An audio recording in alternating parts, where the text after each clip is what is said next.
Inheriting an investment property can give you a serious leg up, but it's what you do after you inherit that will make a much bigger difference to how your assets and wealth build over time. So in this example, I've got a value of an investment property, $1 million, that has a cost base of $200,000. It's also got a mortgage sitting on it at $500,000. Now, we've got two paths to choose from here. We could choose to sell the property or keep it. If we choose to sell the property, we see that the total gain on this property is the difference between the cost base of $200,000 and the $1 million that the value is today. So we've got an $800,000 gain. Now, because we're assuming that the investment has been held for longer than 12 months, we get a 50% capital gains tax discount, meaning that the taxable capital gain is only $400,000. The tax on that gain, were you to sell the property, is going to be around $200,000, assuming the top marginal tax rate. And then you also need to repay the mortgage on that property.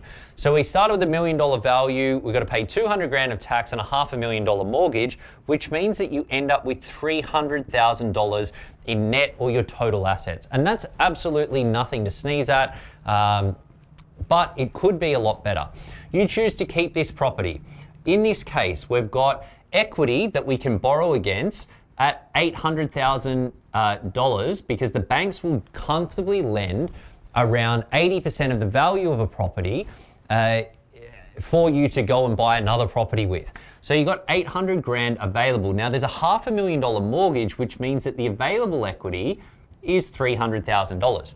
That $300,000 would be enough to put a 20% deposit on a $1 million investment property, cover your stamp duty and purchase costs for that property, plus give you 50 grand left over to put as an emergency fund or help with your cash flow post the purchase.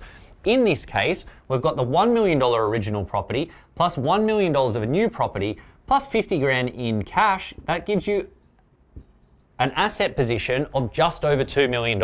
Now, so long as you choose good investments, if you're comparing $2 million in investments to $300,000 of investments, I know who's going to get ahead a lot faster in the years ahead.